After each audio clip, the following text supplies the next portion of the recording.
two follow-ups on Monday's lecture. One is that somebody came up after class and asked when the preference for your own language emerges in development. And fortunately, Colleen McCrink studies pretty much exactly this sort of infant understanding. She knew the answer. There's been studies looking at newborn babies, finding that pretty much the moment they pop out, they favor their own language over other languages. And this suggests that they are listening while in utero, while in the womb, to the rhythms of their language and developing a preference for it. A second issue is I talked very briefly about a court case in which the person was said at a moment where someone else was pointing a gun at a police officer, let him have it.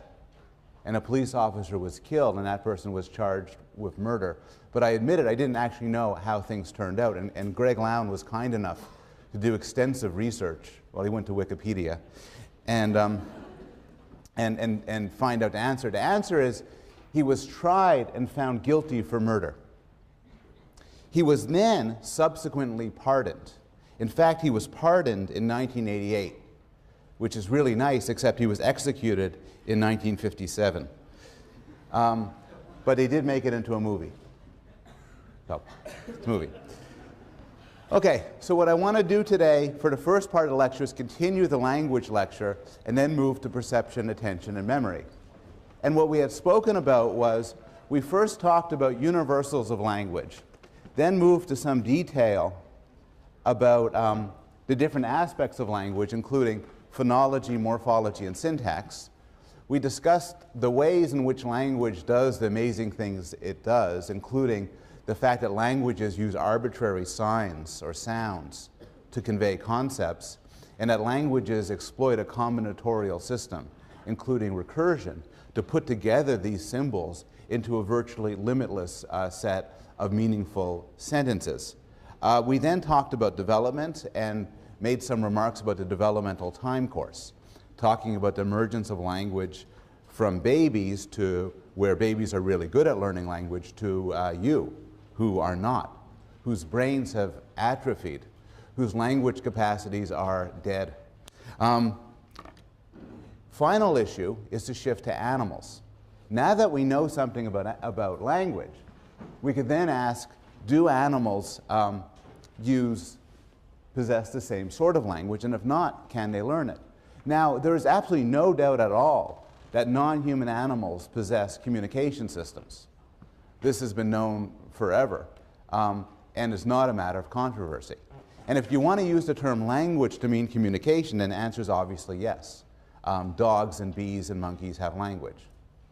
If you want to use language, though, in the more technical, narrow sense as anything that has the properties that we discussed earlier, using English and ASL and Spanish and so on as our background, the answer is almost certainly no. Animal communication systems fall into sort of one of three categories. Either there's a finite list of calls. So vervet monkeys, for instance, have a small list of calls to convey different warnings, like attack from a snake or attack from a leopard. There's a continuous analog signal. So bee dance, for instance, works on this way. Bee dance communicates the location of food sources, but doesn't do it in any syntactically structured way. Rather, the intensity of the dance corresponds to the richness of the food source. And then you get things like random variation on a theme, such as birdsong. But what you don't find, in any real sense, is phonology, morphology, syntax, combinatorial systems, or arbitrary names. Now, this much is not particularly controversial. There gets to be a lot of controversy, though. This is the summary about non-human communication systems. It gets more controversial when we get to famous cases of primates trained by humans, such as Kanzi, Nim Chimpsky, and other famous primates that you may well have seen on the Discovery Channel and other venues. And this is fairly controversial. If you read the Gray textbook, while nothing in it is particularly inaccurate, I think Gray is actually a little bit too credulous, too believing in the claims that have been made about the abilities of the animals.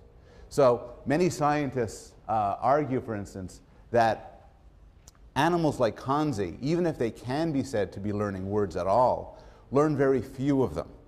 And it takes them extensive years of training to learn, unlike a normally developing child who could learn a word in a day or a word in an hour. The utterances often have order, but this order tends to be very limited and lacks the recursive properties. And in fact, the lack of recursion is not controversial. Finally, the utterances of chimpanzees, trained chimpanzees, are extremely repetitive. So what you often see on TV and in documentaries is a sort of a sampling. And the sampling could often be very impressive. But if you take just what they say at random, it tends to look like this. This is typical chimpanzee utterances just taken at random. Nim, eat, drink, eat, me, gum, tickle, me, nim, play, me, eat, me, banana, you, give, banana, me, eat, give, orange, me, give, eat, orange. Lila Gleitman once commented that if any normally developing child spoke like this, his parents would rush him screaming to a neurologist. There's a broader question here, which is, why would we ever expect a chimpanzee to learn a human language? We don't normally expect one species to have the capacities associated with another species. So bats use echolocation to get around, and some birds navigate by the stars, but there's not an active research program seeing if cats can use echolocation or dogs could navigate by the stars. And I think one reason why you might be tempted to think, well, of course chimps must be able to learn language, is because you might be caught in the grips of some bad ideas about language. So one idea is you might say, look, chimps should use language because chimps are so smart. But the response to this is, they are smart, but we know that smart isn't enough. We know that the human capacity for language is not totally a result of smartness. There are smart children who, due to some deficit in their language capacity, don't speak or understand a language. So the smartness of chimpanzees does not in itself demonstrate that they should be able to learn language. You might also point out correctly that chimps are our nearest evolutionary relatives, which is right. So one would expect, on the face of it, it's not unreasonable to expect us to share a lot of abilities with them. On the other hand, we split from them a long time ago. And plainly, humans are different from chimps. And there was 5 million years either way, and that's more than enough time for language capacity to evolve. Now, none of this is to say that the study of non-human communication systems isn't interesting. From my own, this is my personal opinion I'll raise here. From my own opinion, the study of the attempts to try to teach chimpanzees or gibbons or gorillas a human language like ASL are misguided. It would be as if a team of monkeys kidnapped a human child and tried to train him how to hoot like a monkey. It might be enjoyable, but it does not seem to give us any rich insights. What I think is a lot more interesting is the study of these animal communication systems in the wild. There's a linguistics of human language that has delineated the principles that underlie all human languages. It's extraordinarily interesting to attempt the same linguistic program to the other communication systems used in the wild, such as the cries of vervet monkeys and bee dance. So this brings the section on language to a close, but I want to tell you a few things we didn't talk about. One of the problems with an intro psych course is we have to whip through a lot of topics very fast. So if you were to take a course that focused directly on language, you might learn, for instance, more about language in the brain. Something touched about very briefly in the textbook, but something that has a large literature associated with it. Similarly, and related to this, there's language disorders. Disorders like aphasias, and disorders like specific language impairment and dyslexia. There's the study of language perception and production. How is it that we do this amazing feat of understanding and producing words in a fraction of a second? Where does that ability come from? There's a study of reading, which is in many ways different from the study of language. Remember when Darwin described language as an instinct? He carefully distinguished it from other things that don't come natural to us, including reading. And in fact, reading is difficult. Reading is a cultural invention. Not every human has it. And unlike language, reading is acquired with tremendous difficulty over many years. On the other hand, reading plainly intersects with language. It's a new way of conveying language, moving out from speech to writing. And the psychology and neuroscience of reading is thus very interesting. There's bilingualism and multilingualism. The questions people in this room typically are going to be interested in is, does it matter for how well you learn language, whether you're learning 1 or 2 or 3 or 4? How is it that a multilingual encodes all these different languages inside a single brain? And so on. Finally, a very hot issue is that of the relationship between language and thought. And I'm actually, a few years ago I taught an entire seminar called Language and Thought, devoted to precisely this question. And it's a cool question, and it could break up into 2 very general questions. One is language necessary for abstract thought? And one way to answer that question is to look at creatures without language, like babies and chimpanzees, and see how smart they are. It might be that they're very smart, in which case it would suggest you don't need language for abstract thought. On the other hand, it might be that they have certain cognitive limitations, which would suggest that language is essential for abstract thought. Then there's a related question. Even once you know a language, does the structural properties of the language that you know affect the way you think? And the claim that the language you know affects how you think is sometimes described as linguistic relativity, or the Sapir-Whorf hypothesis. So for instance, there's a lot of research looking at speakers of different languages, such as English versus Korean, and seeing whether structural differences in these languages affect how you think. Now, some of this work is discussed in the readings, both the Gray textbook and the selections from the Norton Anthology, and this makes up, again, I've showed this to you on Monday, your reading response, where you have to address this question and take your best shot at answering it. What are your questions about language?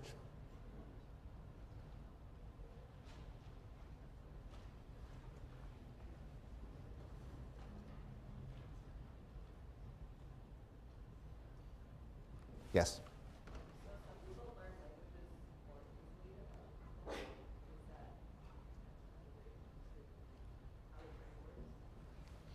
The question was raised, some people learn languages easier than others.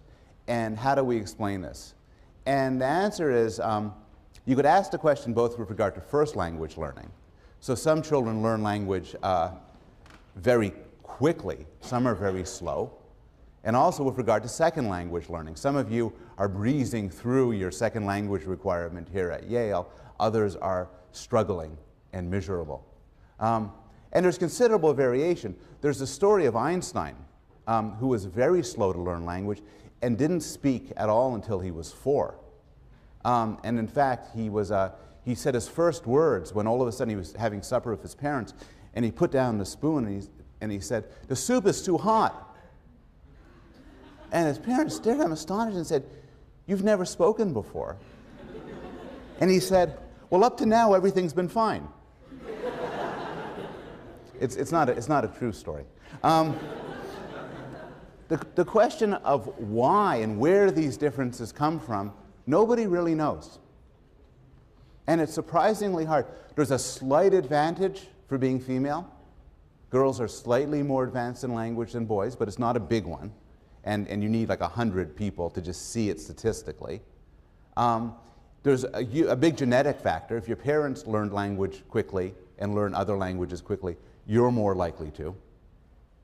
But an understanding of the brain bases of these differences, or the cognitive bases, or the social bases, is largely an open question.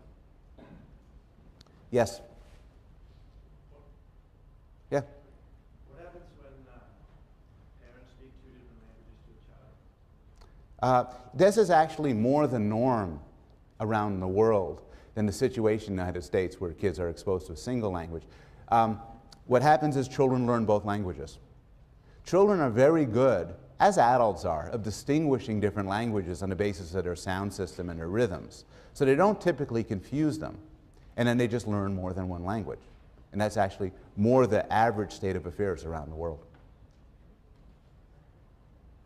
Yes? You say that people who are right-handed learn language in one particular area of the brain, but you never really fully explain what happens with left-handed people and people in other areas. And that's complicated. The question is about the hemispheric specialization for language. And I don't have actually much more to say than what I said before, which I agree is deeply unsatisfying. If you're right-handed, language is probably on the left side of your brain. How many people here are left-handed? For you, we don't know. It varies.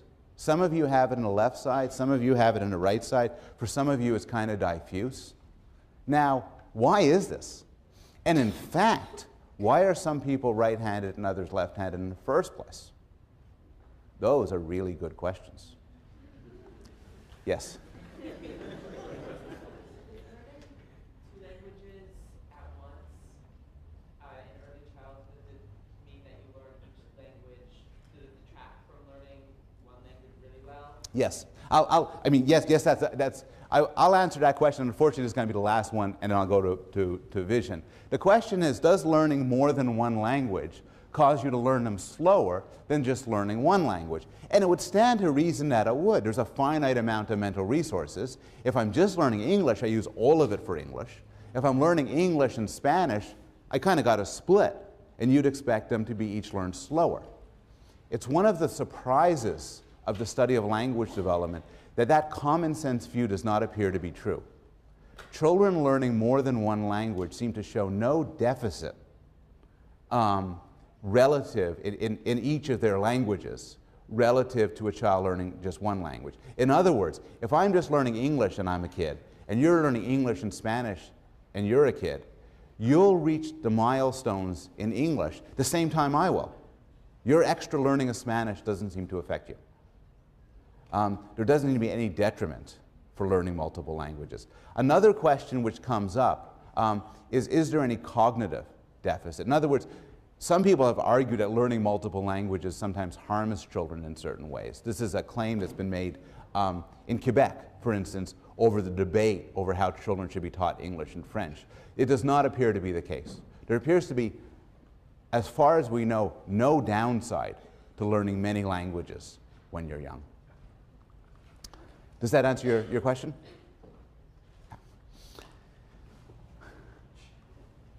I want to move now to the topic that will take us through today and through the beginning of next week.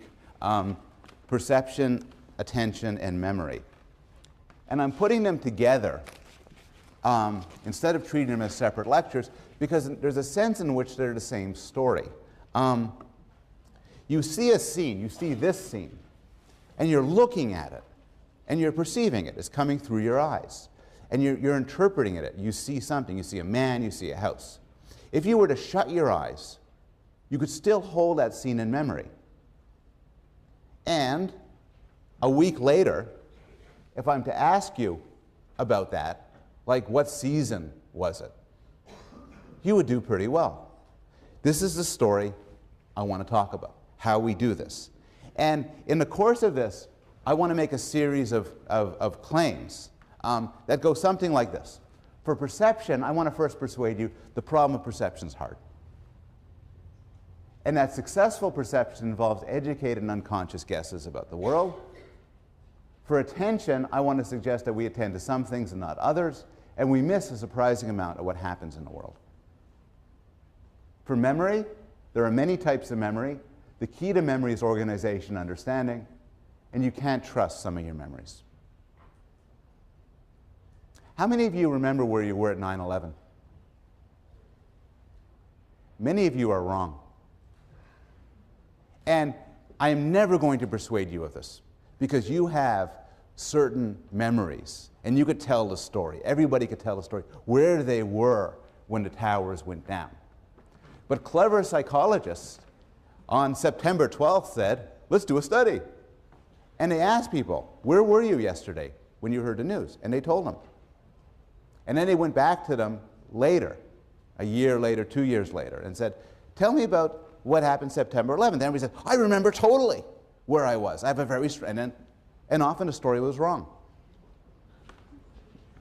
There's a lot like that, which we're going to talk about. And the biggest moral then, so I put it in really big print, we are often wrong about our experiences, both of the present and of right now. So let's start with perception.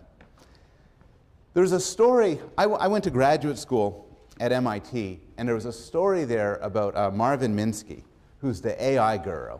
He, if you've heard of the phrase artificial intelligence, that was him.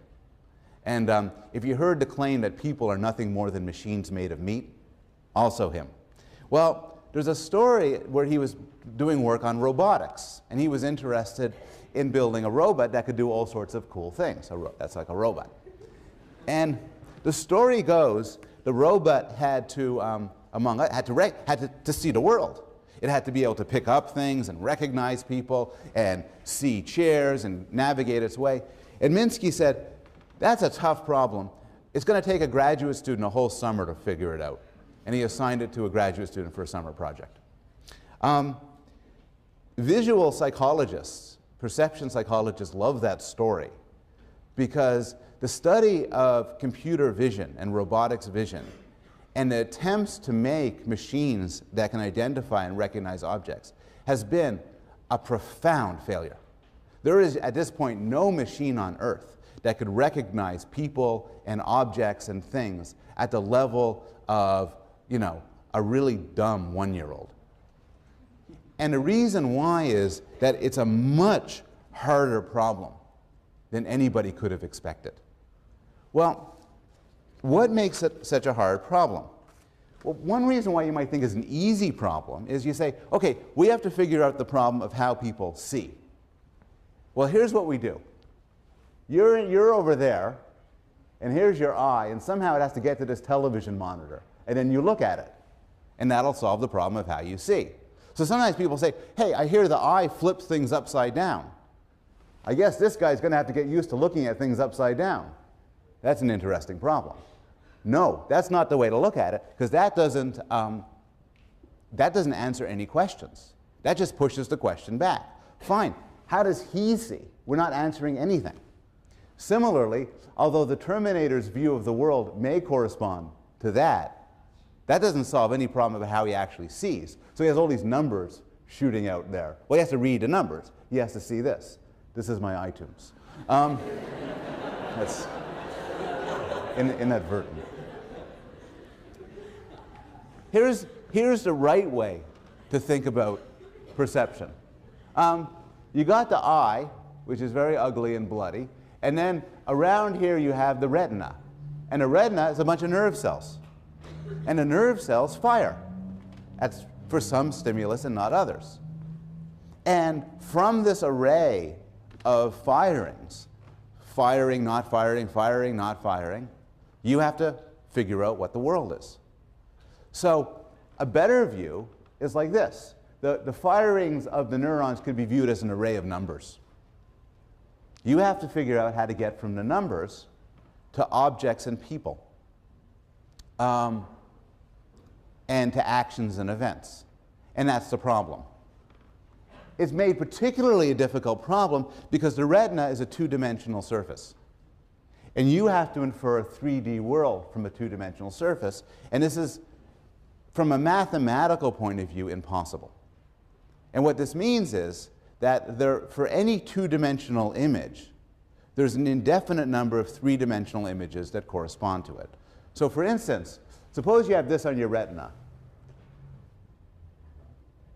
an array of shape like that. What does that correspond to in the world? Well, it could correspond to a thing just like that you're looking for, or it could correspond to a square that's tilted backwards. And so you have to figure out which is which. And the way we solve this problem is that we have unconscious assumptions about how the world works.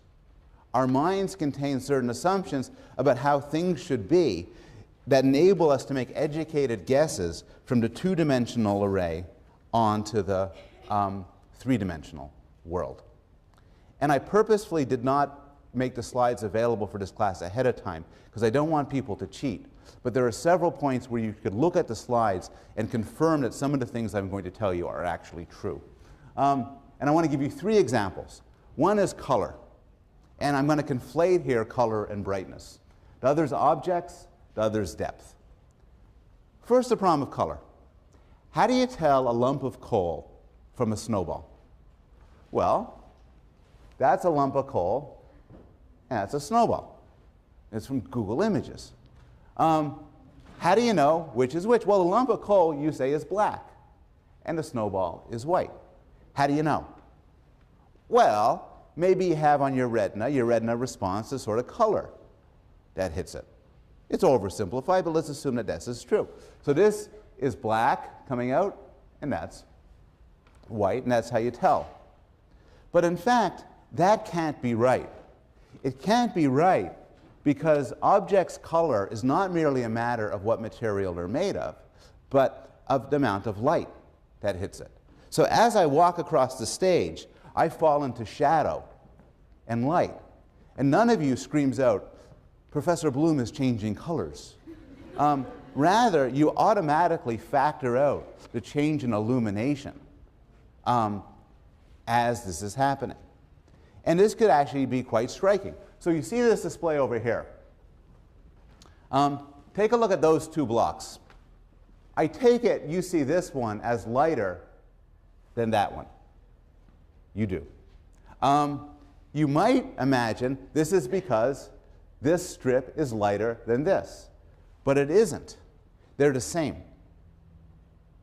And you won't believe me until you actually print it out and take a look, but they are in fact the same. I'll show it to you, and you could say I'm tricking you, but this is the way it works. There's the close-up. So remember, we're comparing this and this. Now let's take away other parts of the environment.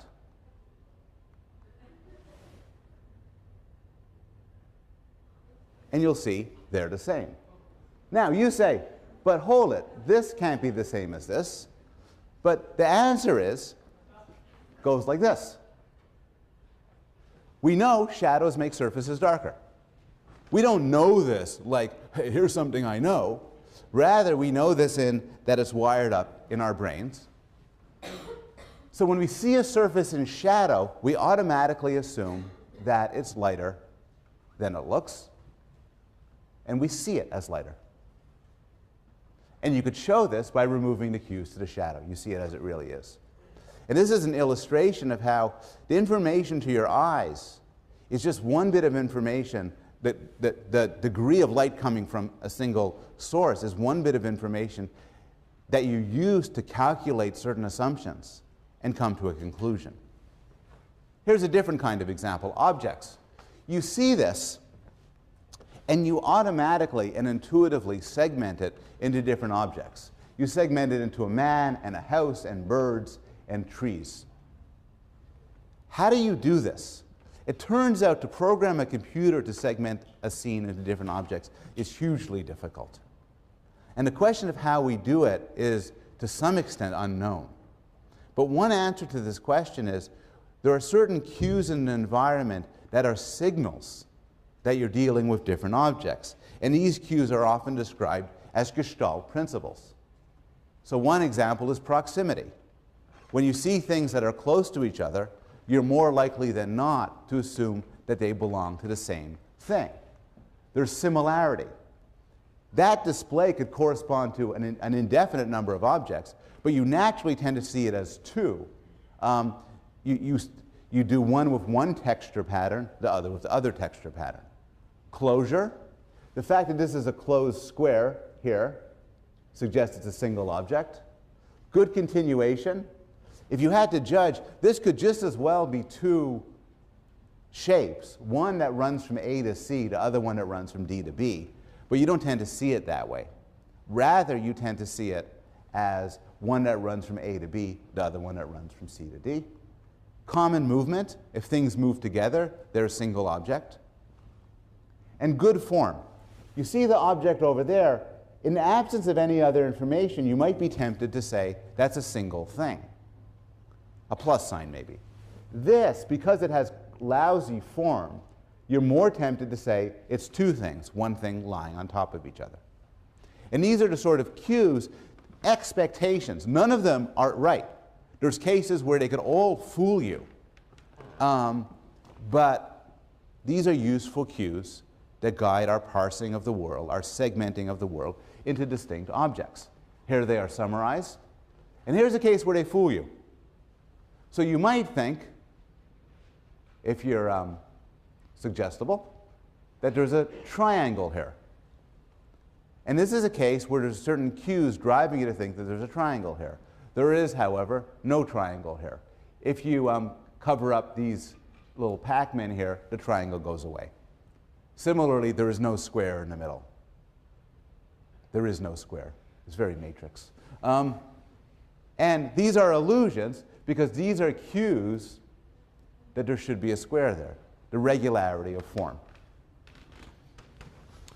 Finally, depth. You see this, and you see it on one level as a flat thing.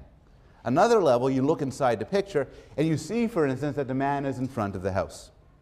You look at me, and you see the podium, and if you have a terrible neurological disorder, you see this strange creature that's half podium leading onto a chest and up to a head, that sort of the top of him is wiggling and the podium staying still. If you are neurologically normal, you see a man walking back and forth behind a podium.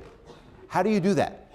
Well, this is really a problem because I can give you a technical reason why vision is hard, but crudely, you got a two-dimensional retina and you have to figure out a three-dimensional world.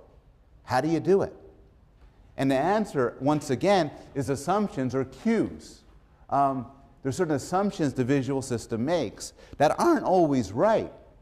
And in fact, in cases of visual illusions can be wrong, but will guide you to perceive the world in a correct and accurate way.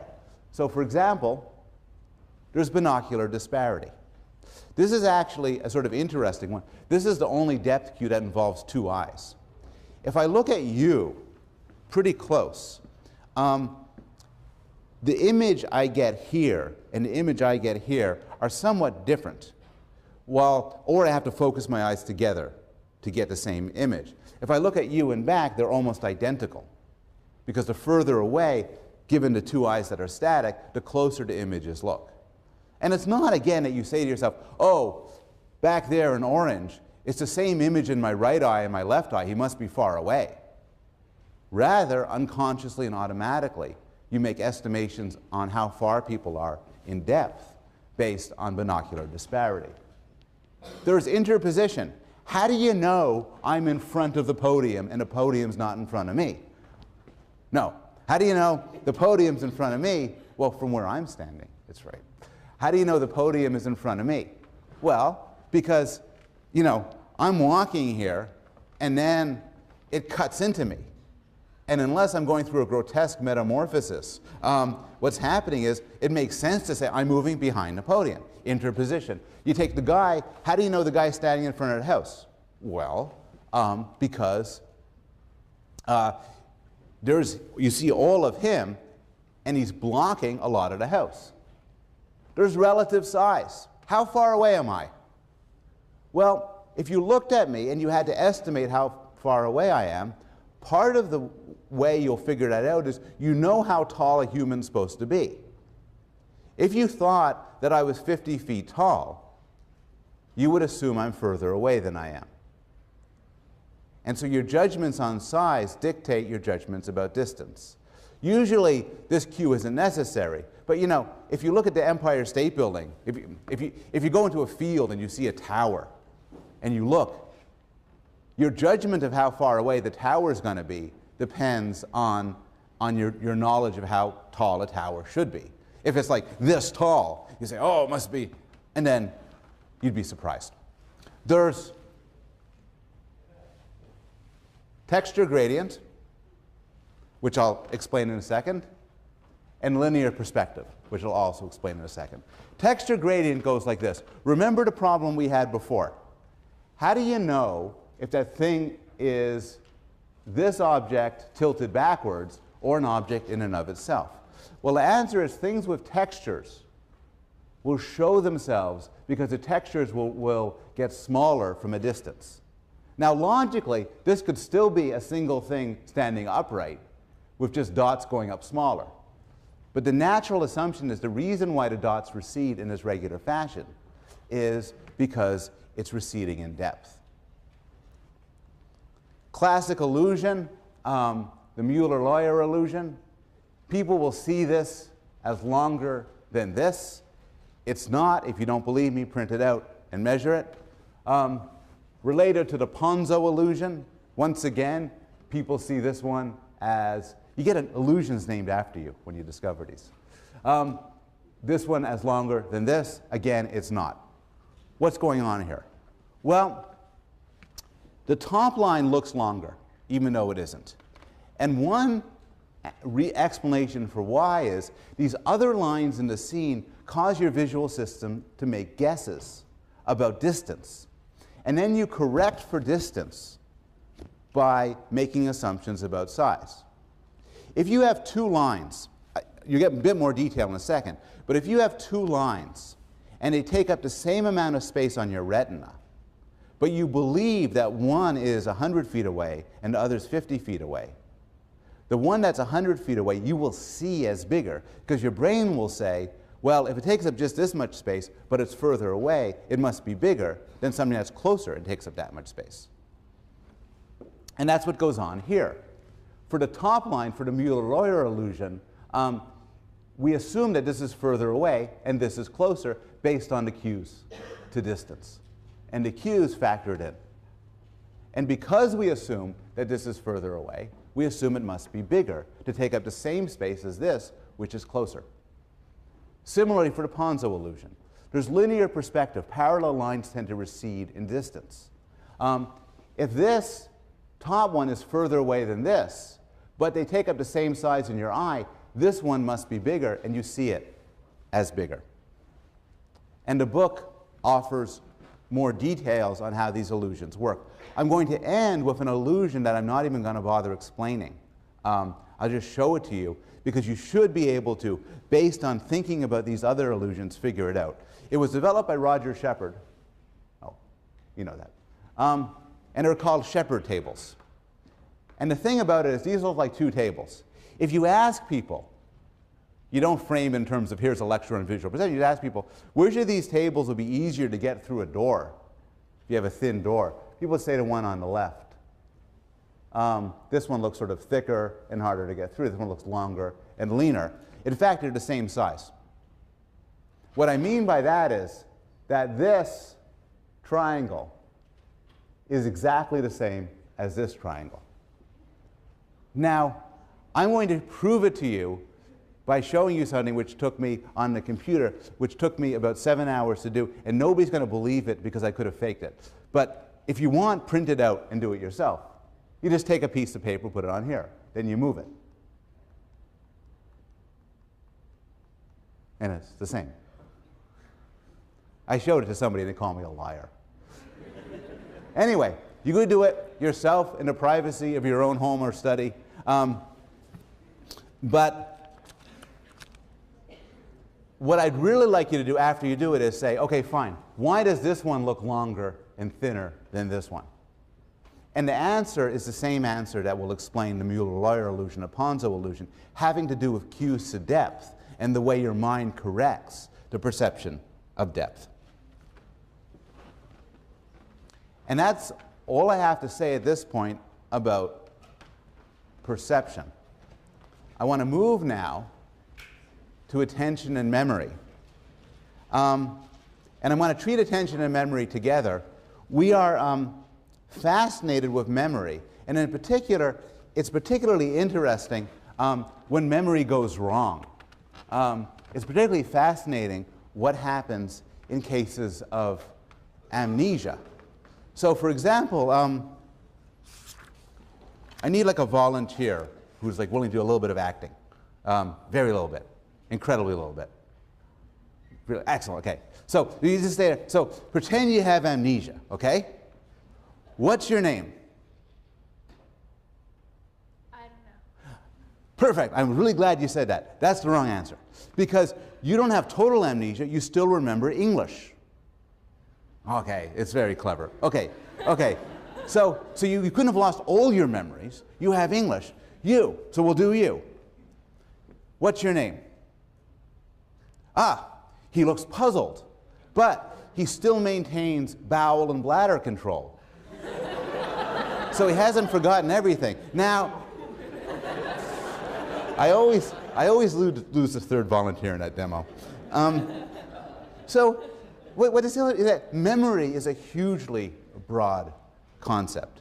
It includes autobiographical memory, which is what we standardly think. I mean, that's a perfectly rational response. When I say you don't have somebody losing their memory, oh, I have a movie about somebody losing their memory, you don't imagine a person in diapers. You imagine a person, walking around having sex with cool people and saying, where am I? And, and so what you imagine is you imagine them losing their autobiographical memory, their sense of self.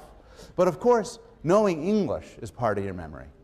And knowing how to stand, and knowing how to chew and swallow are all things that you've learned, that have been molded by experience. There's another distinction which is going to come in regarding amnesia, which is there's broadly two types of amnesia. They often run together. But one type of amnesia is you lose your memory of the past. Another type of amnesia, that's the Matt Damon amnesia. Another type of amnesia, though, is you lose the ability to form new memories.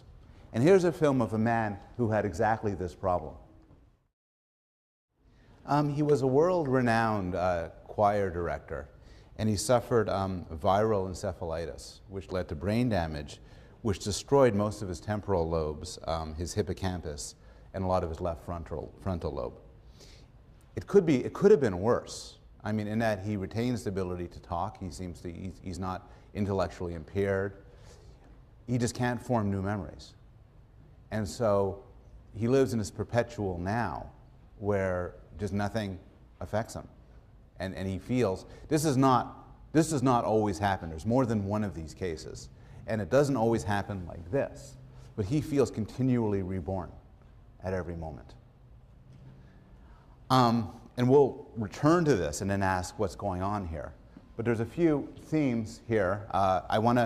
Before getting into detail about memory, I want to review some basic distinctions in memory when we talk about memory. So, crudely, you can make a distinction between sensory memory, short-term memory, which is also known as working memory, and long-term memory. Sensory memory is a residue in your senses. If there's a flash of lightning, you might see an after image. That after image is your sensory memory.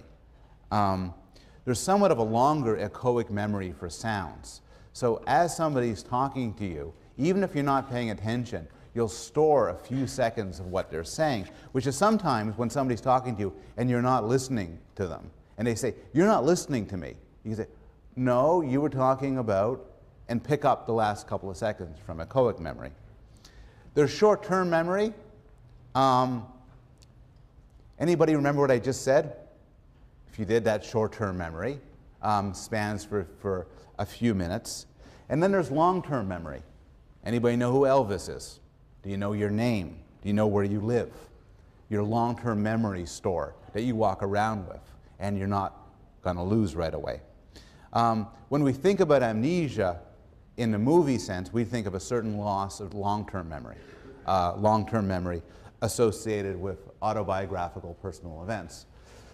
There's a distinction between implicit and explicit, which we'll talk about in more detail, but explicit, crudely, is what you have conscious access to. So what you had for dinner last night. You could think back and say, I had this for dinner last night. Implicit is more unconscious. What the word had means. How to walk, how to ride a bicycle. That you might not be able to articulate, might not even be conscious of, but still have access to. There's a distinction between semantic memory and episodic memory. Semantic memory is basically facts. What a word means, what's the capital of Canada, and so on. Episodic is autobiography, is what happened to you. that Yale is in New Haven is semantic. That you went on vacation away from New Haven last week, it would be episodic. There is encoding, storage, and retrieval, which refers to different levels of what happens in memory. Encoding is getting the memory in, as when you study for a test or you have an experience. And storage is holding the memory, and retrieval is getting the memory out. Finally, retrieval is often broken conveniently into recall versus recognition, where recall is when you just pull it out of memory, and recognition is when you recognize what corresponds to something in the past. Anybody remember what color tie I had on 2 days ago? Oh, okay. Well, that would be impossible to remember. But if I asked you, is it purple or is it orange, that would be much easier.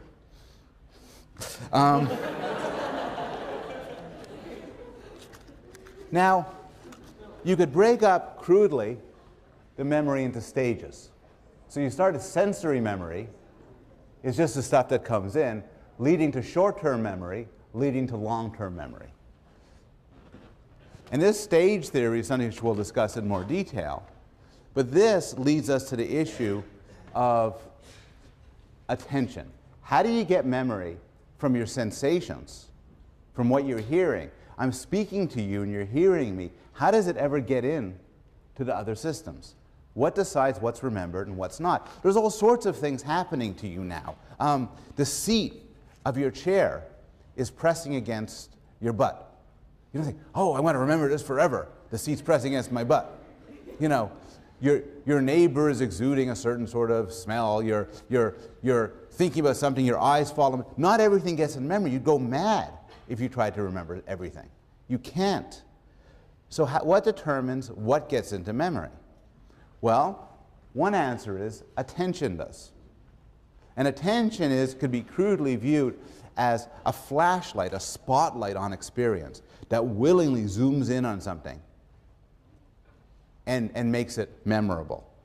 Attention has certain properties. Some things come from attention to attention effortlessly and automatically. Here's an example. You're going to see an array of letters here. One of them is going to be green. When you see the green one, please clap. No, not this green one. There's going to be another slide. Okay, you're ready now. Okay. Now, find not that O, but there's going to be an O. When you see it, clap. Okay. Sometimes it's work. Find the red O.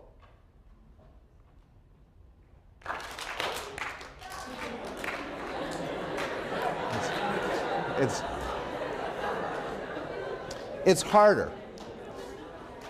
Sometimes attention is involuntary. I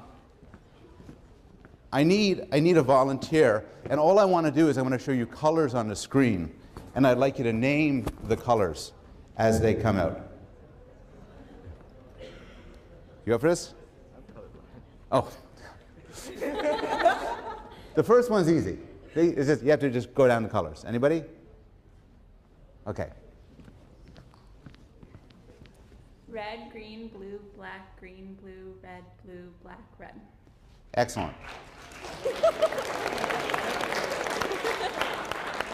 Okay. Now these will be words, but just name. Okay, you. Just name the colors.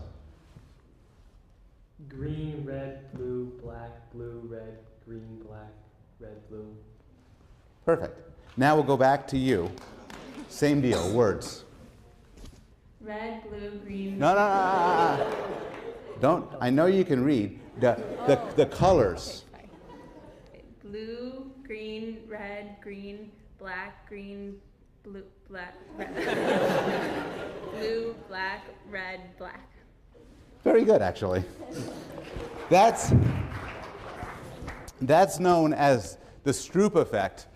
Being an expert reader, as you are, your knowledge of reading, your attention to what the words meant, subverted your desire to do the task.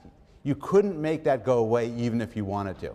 If somebody gave you $1,000 to read this as fast as you read this, and as fast as you read this, you'd be unable to. You can't block it. There's some interesting discoveries about attention. I have a demonstration here. I'd like people actually, it's important, some of you may have seen this before. It's important for you to be silent throughout it. What you're going to see is you're going to see two teams of basketball players. One of them is going to have white t-shirts. The other one will have black t-shirts. They'll be passing balls back and forth. What I'd like you to do is count in your head how many passes the white team does with the ball. What number did people get? Okay. Did anybody notice anything unusual? Did anybody not notice anything unusual? Okay, some people did not notice anything unusual. Those who didn't see anything unusual, watch this again and just watch it. About 50% of people, when counting, who have never seen this before, don't notice anything. But then when you're not counting, it's kind of obvious what you're missing.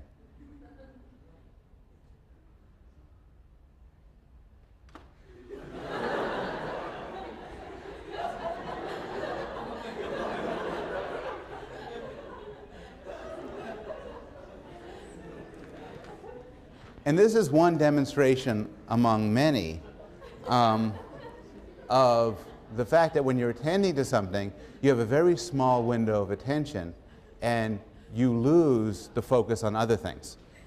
Here's another different example. I'd like people to watch a movie and pay attention very closely to what happens in the movie and try to remember this. How many of you noticed something odd in that movie? How many of you didn't? Okay, now everybody look at the scarf, the color of the plates, and the food, among other things. The phenomena in general has been called change blindness.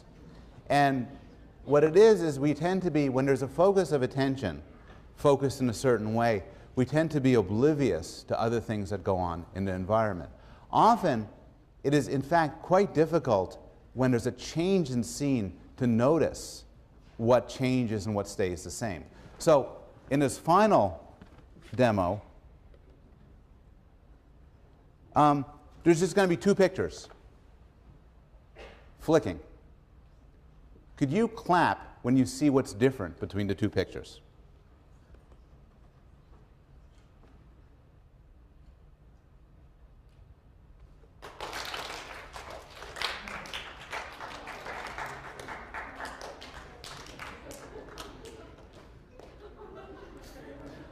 I myself am terrible at these things. I have a lot of sympathy. How many people never saw it?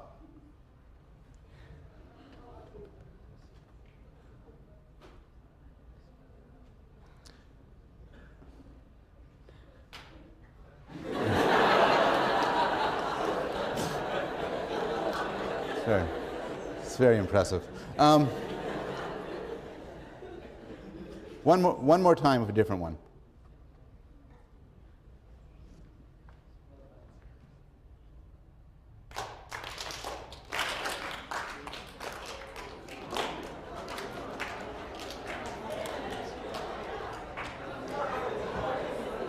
Did anybody not see it? Be honest. I'll give you another try.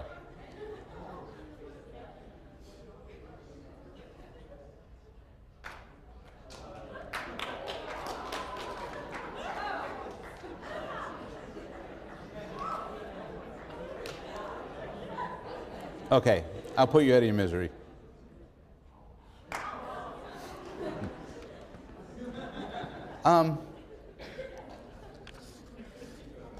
This is work by Dan Simons, and it's part of an extraordinarily interesting body of work on what's known as change blindness. And what this means is, the phenomena is, we have a very narrow focus of attention. And huge changes can happen that we are oblivious to. This is why in movies there are so much difficulty with continuity changes. Dan Simons is also famous for having brought this outside of the laboratory. In some classic experiments, I'm trying to get the film corresponding to them, what he did was he did this great study in the Cornell campus where he was, where what would happen is they would get some unsuspecting person walking through campus, and some guy would come over and say, "Excuse me, sir, I'm lost. Could you help me with directions?"